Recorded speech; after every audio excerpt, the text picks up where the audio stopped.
नमस्कार, मैं हूं रमेश शर्मा। आप देख रहे हैं अनुग्रह न्यूज़। छत्तीसगढ़ में कर्मचारी जगत से जुड़ी 3 बड़ी खबरें हैं।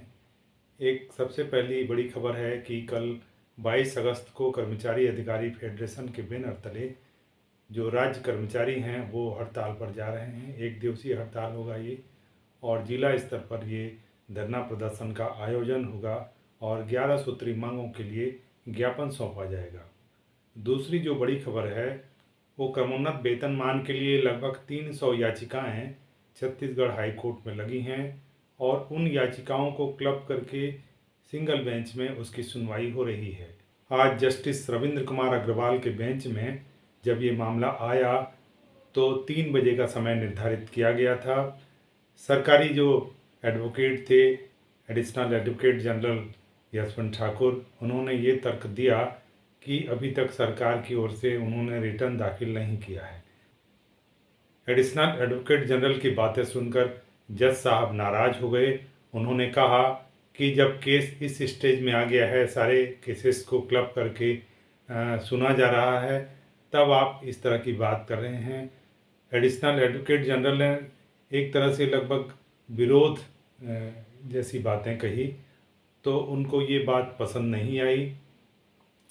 उन्होंने कहा कि सरकार ने सोना साहू वाले इस केस में भी थोड़ा स्टैंड सही ढंग से नहीं लिया था, ऐसा उनका स्पष्ट कहना था। सरकारी जो एडवोकेट थे यशवंत ठाकुर, उन्होंने कहा कि सारी याचिकाएं सोना साहू के याचिका को आधार बनाकर की गई हैं और चूंकि ये डबल बेंच में ये याचिका का फैसला हुआ था तो अभी सिंगल बेंच में उसको सुनना थोड़ा न्याय संगत नहीं होगा।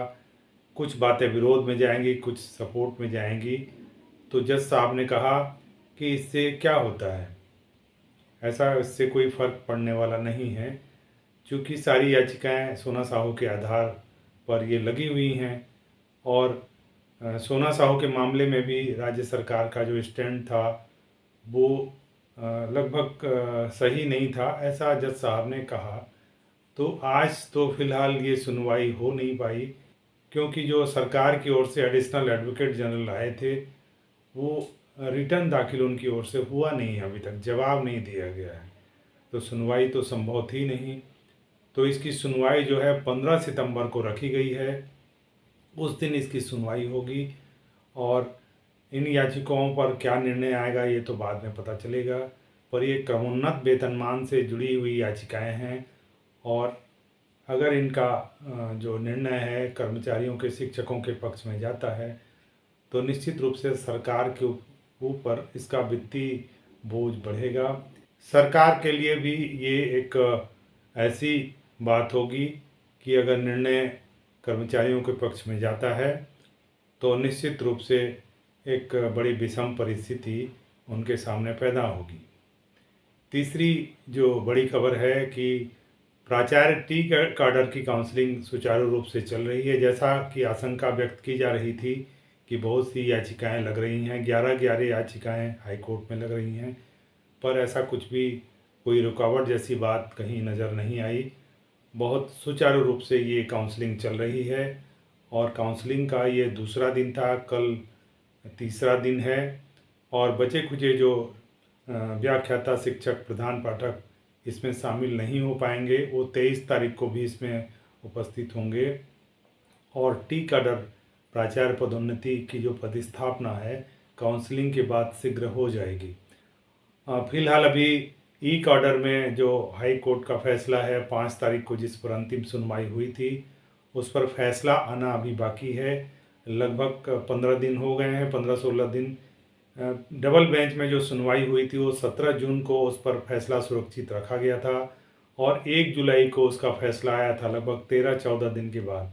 अब तक फैसला आ जाना था, सबको जैसी प्रतीक्षा थी, पर फिलहाल सबको अभी भी प्रतीक्षा है और ये फैसला जैसे ही आएगा, जो भी निर्णय होगा उसके अनुसार ई ऑर्डर की जो काउंसलिंग है वो भी शीघ्र करवाई जाएगी।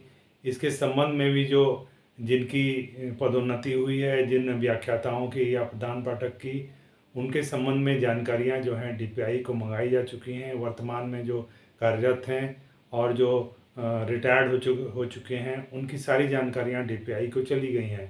तो एक तरह से ई कॉडर की जो काउंसलिंग है उसकी भी तैयारी साथ साथ चल रही है। उसके बाद जो व्याख्याता की पदोन्नति होगी उसके बाद उस पर भी तैयारियां होंगी, उसकी भी काउंसलिंग होगी, क्योंकि प्राचार्य किसी विद्यालय से जाएंगे, वो सब पढ़ाने वाले टीचर्स हैं और ये जो विभिन्न विषयों के पद खाली होंगे ही उनकी भरपाई व्याख्याता पदोन्नति से ही हो पाएगी। तो बहरहाल ये 3 खबरें थी जिसका मैंने आपके सामने जिक्र किया। अगर आपने चैनल को सब्सक्राइब नहीं किया है तो चैनल को सब्सक्राइब कर दें, लाइक करें और साझा भी करें।